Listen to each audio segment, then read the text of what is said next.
We hear the comment was made earlier today that if we don't, we sent this money to Washington, and so we're just trying to get some of this money back. And I think most of us know that Obamacare brought with it 20-plus new taxes or tax increases to the tune of $500 billion or more.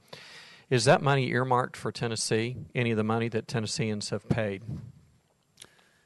I don't think that there's not a bucket that says this is Tennessee's bucket. It's just sitting here. The money goes in to the federal government, and the point, really, the most important point that we keep reiterating is we already are being taxed for this. But we would argue that that money is already going there, and we have an opportunity now to take that money that is already coming from Tennesseans and do something that would significantly enhance and correct some of the healthcare system issues that we have. The second statement that's made is if we don't take the money, another state will. Is it possible that if we don't do that another state's share is increased? It's not a correlation like that, so it's not if just take any random state, if Indiana, since Indiana is now, if they increase their share? No, they can. What they can do is propose their program, and then they would get the appropriate match based on the way that the law is written. But it's not as if Tennessee doesn't do this, then Indiana could potentially get more money.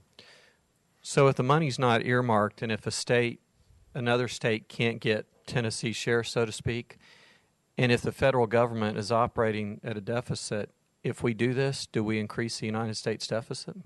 I think you can. I mean, that's an argument you could take down a lot of roads. I mean, we could argue about education funding, and we could argue about a lot of other funding that we get from the feds, right? So I guess our clear point is we are already paying for this based on the ACA. We're paying for this, and we're not getting anything in return.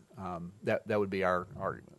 Senator, if I could add to that, one of our biggest issues with the Affordable Care Act was it didn't do anything to address cost. And I think what is different about what we're proposing is it includes this part on the provider side, trying to align incentives on the provider side. And as you heard Casey go through the TennCare trends, in order to maintain our current trend, which is about half the national average, we believe we've got to have this payment reform to be able to keep bending the cost curve. That's an essential part of it. So we understand the concerns about cost, and that's why payment reform is such a huge part of this.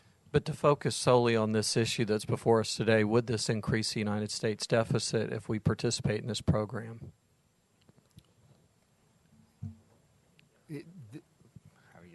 I don't think we could answer that definitively.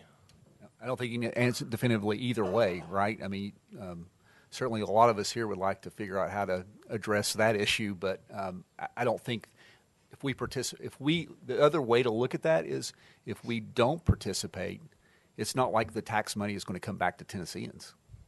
If we don't participate in Insure Tennessee, those taxes are not coming back to Tennesseans. But if we don't participate and it doesn't increase the national deficit, then that's money that doesn't have to be paid back in the future by Tennesseans. Would that be true? Again, I think it's a really big statement there that includes a lot of things. So how the federal deficit is created. Again, you could argue, should we give back education funding because, so that's an endless argument.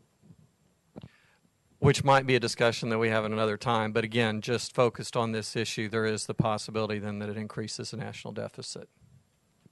I don't think we would say that you can't make that statement.